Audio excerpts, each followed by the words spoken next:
So welcome back to episode 2, Comfortably Uncomfortable. Here with Peter Magill this time, otherwise known as What a Load of Balls. What a load of balls. That'll live with me forever. Unfortunately, it was a bad choice of Instagram Oh, handle. no, I think it's funny. Like it suits. I'm not saying you talk load of balls.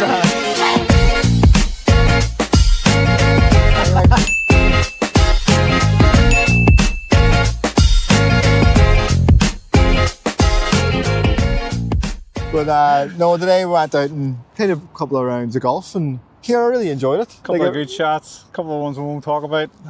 Yeah, a couple of missing balls as well. But Made up in the bushes looking for them. Thanks for doing this. I know you were nervous about this bit of it. No bother. No, talking is it's my big thing. Like that was your uncomfortable zone. Yeah. This is probably my uncomfortable zone now. Well, that's the trade. I definitely was uncomfortable with some of those. I think I nearly committed a felony on one of the holes when I nearly took out an outline. When you get people watching you too, like it is when you get a couple of boys like, let's see how good this boy is. And you duff it 6 feet in front of you and you go, watch my next shot instead.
What is it like about golf? What got, like?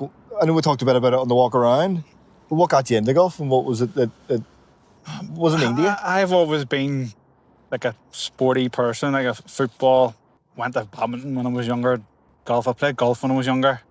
My dad, he's quite a avid golfer. He was the captain of the Murray there a couple of years ago. So felt like it was ingrained on me that I had, like, not that I had to, but it was in the family. So I picked it up when I was younger, and then found football. So put the clubs away for a bit. Yeah. And I played football up there up until maybe just before COVID. I was playing for 18th, we were talking around now. And at the time, this new manager came in and he signed a load of young bucks. And I was a trainer one night, and this wee right winger ran rings around me, and I went, no, that's me. Yeah. That's me done. So I thought I'll put the clubs away, or put the boots away. Brought the clubs back out. Got the clubs back out. I always say to people, like, if I hadn't got the clubs out, I'd be in IKEA every Saturday. Why IKEA? Just to have a walk around? That's the missus's shop of choice, you know? Fair enough. Well, they do a mean meatball, like, I guess. but that's fair enough. So it's like it's an escape then, as well as a passion. It's 4 hours of being in your own head, but being in your own head in a good way. Yeah. For me, like, I would go out with boys out of work, my dad's, Sarah's dad, and it's just 4 hours of crack. Like, you're getting away from stuff at work, stuff at home. You're still thinking about it, but you've got people around you that are not there to cheer you up, but they're there the same sort of, they want to go out, they want to have a bit of crack, because not everybody's perfect, and especially at golf. So you said something interesting when we were walking around, which was you can't perfect it. So I suppose there's that nobody's out there on the course thinking I'm miles ahead of him, or I'm better, or whatever. No matter how many, there's probably the likes of McIlroy, he probably thinks the same. You'll never play the perfect round of golf. But that's like, even that par 3 over there, as I said, that's why I keep coming back. Yeah, because that one shot. Hit one good shot. Yeah. And you could go around and shoot 120, but you've hit one good shot, I'll come back. I do think that's class. We did chat about it. We're saying, like, you're absolutely right. It's like in football, if you go and you're maybe having a tough time for a screamer, you want to come back and try and relive it. Don't shut me off. Yeah. I can do better. But at the same time, if you had a bad round of golf, or if you have a bad game of football, there's can that still want to come back to improve. Yeah. You know? It's like everything in life, really, isn't it? Yeah. Sport, fatherhood. Yeah. There's always a want to improve, and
How do you find fatherhood? I know we've talked a little bit about it. I'd said about how I find it tough whenever the kids just want their ma. It's different. I'm a single parent, but that can be killer. Like, Margot she's 2 in July, so she's, 15, 16 months, but she's a terrible 2s already. So now it's hard now, but just have to go through it. Just have to bite your lip and get on with it. I love it. Like, there's no better feeling being a dad. We went to Disneyland there for Sarah's birthday at the start of February. She turned 30. So I said to her, do you want to go to like Vegas or New York or somewhere? And she picked Disneyland. I haven't cried as much in 3 days than I have for 36, because just seeing the wee girl waving at Elsa and waving at Mickey, and even they do this big parade at night time, this big light show.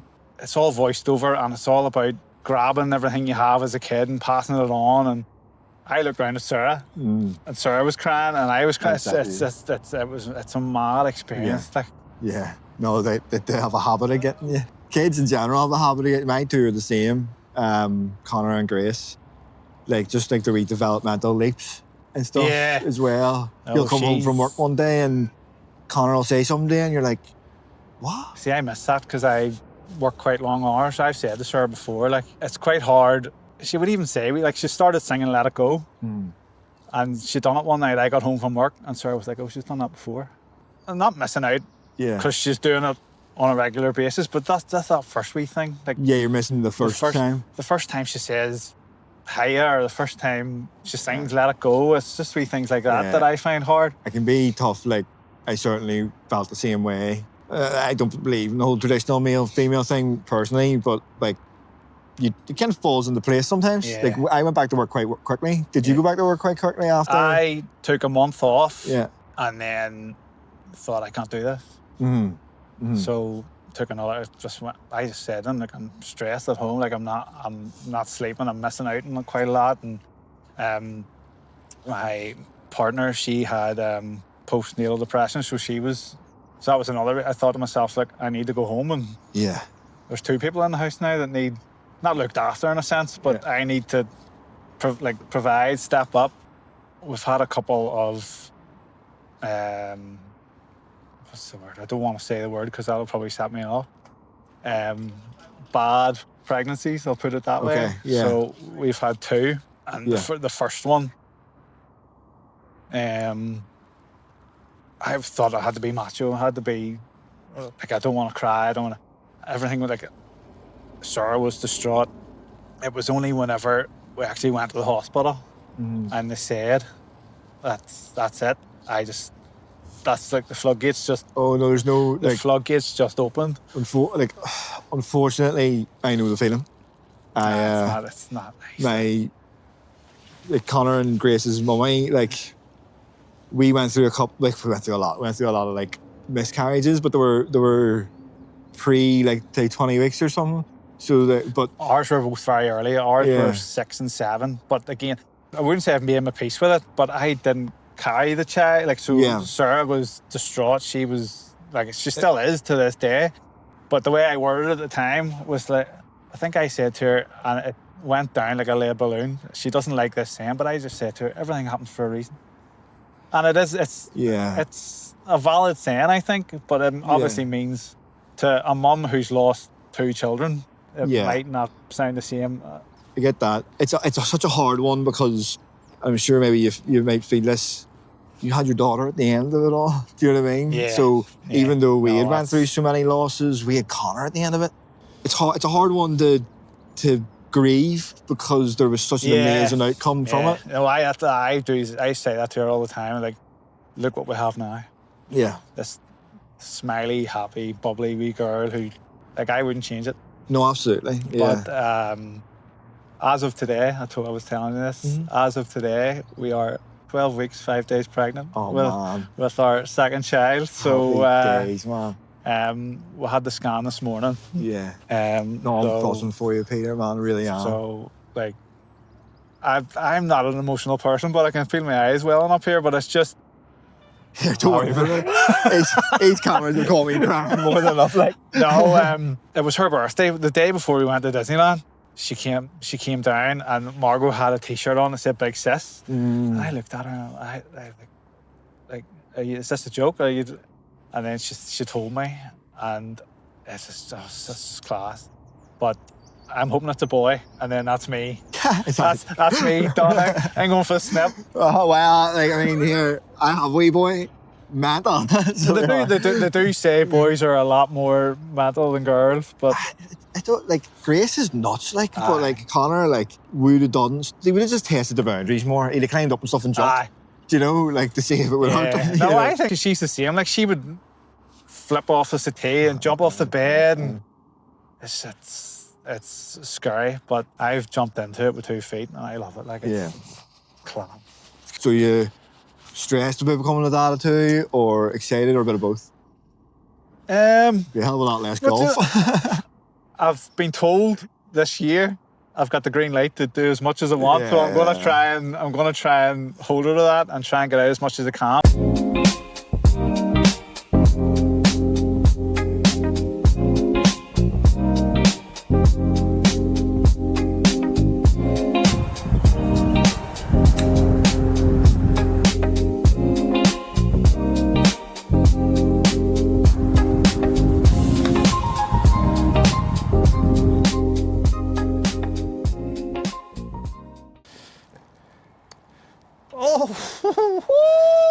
Missed it.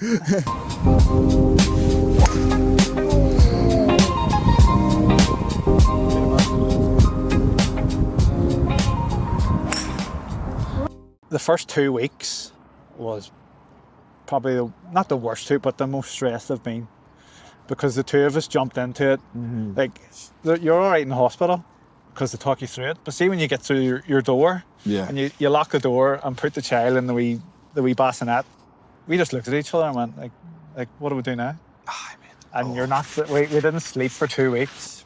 There was a lot of tantrums, a lot of tears, but see now we've got over the other side of it. I feel like this one will be a wee bit more. The two of us will be a wee bit more clued in. We'll know what to do. With Margot, we set alarms and got up at 2, 3 in the morning. We got up to feed her, and we went to R12, like one of the post appointments, and they were like, "Why are you getting up for?" Like, she'll tell you when she's hungry. Don't you get up at flipping 4 o'clock in the morning? And No, I done the same thing. But no, it is a learning curve. Like, no, it is, man. Whenever we had Connor, we had a really like complicated birth. So we did with Connor, and it meant that his mummy had to stay in for a couple of days afterwards, and he had to stay in too. And so I was booted home, and so I sat in the house for like 4 days or so on my own. And then remember, whenever they came home, she put him in the bassinet and she went to bed, and I was like, what do I do? What do I do? We almost felt like sort of, even though it was only 4 days, it felt like 4 years of a head start on me.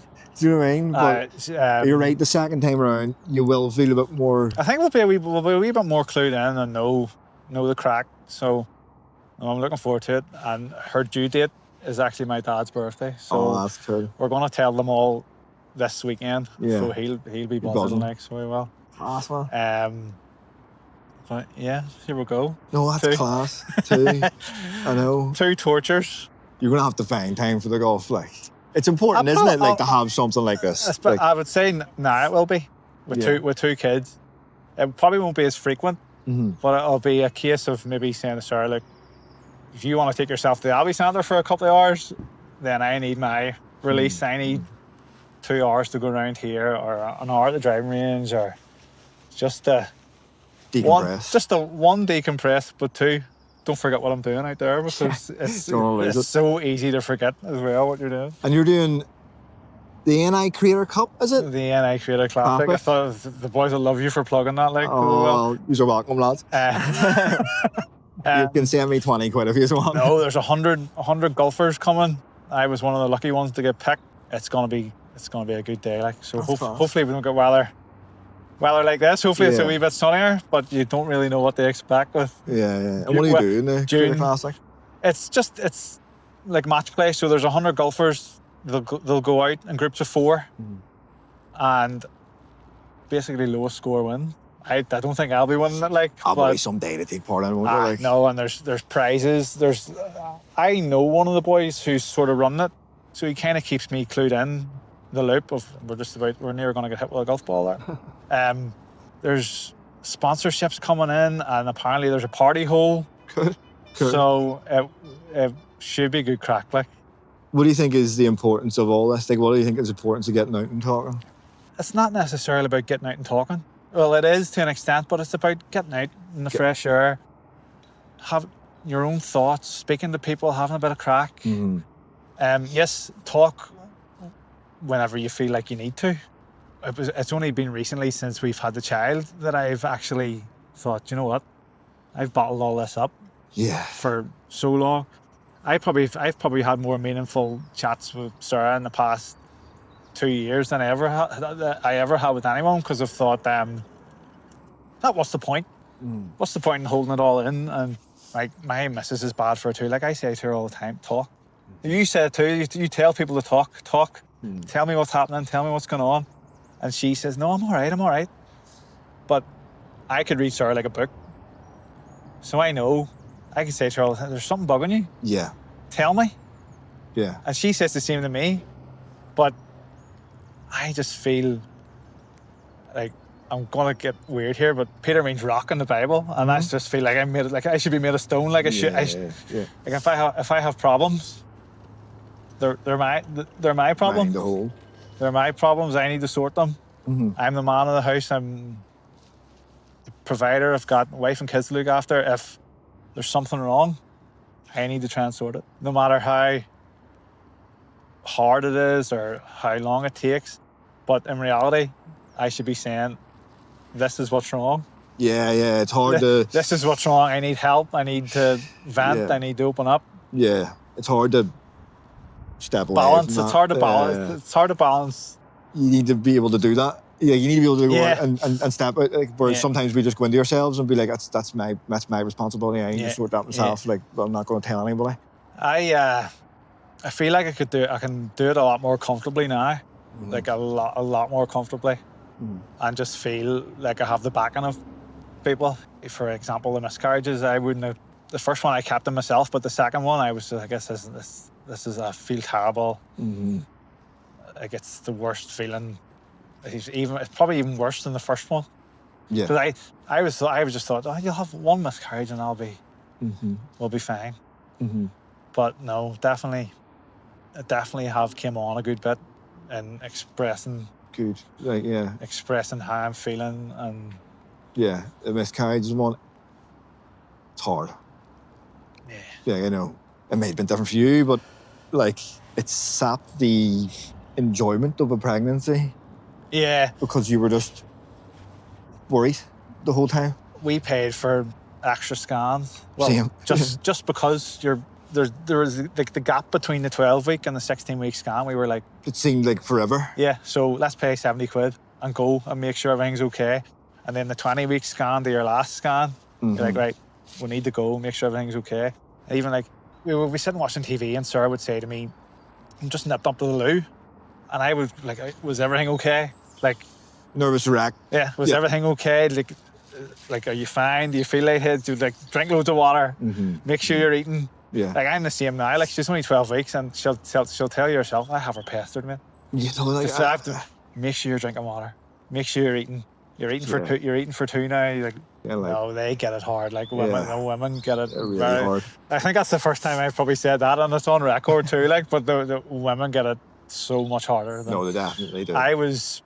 Sarah was in labour for 4 days, and for those 4 days, I felt helpless. Like there's nothing you can do. No. As much as you want to do something, you're trying to give encouraging words, but that's about it. Like, fuck up, will you?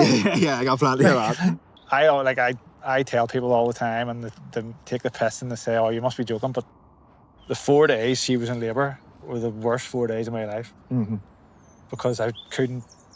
I couldn't do it. It was you're just literally looking at the clock, thinking, "Is it going to happen now?" Yeah. But yeah, we're on the right track. I think everything's going the way it should be. So I'm glad to hear it. Though.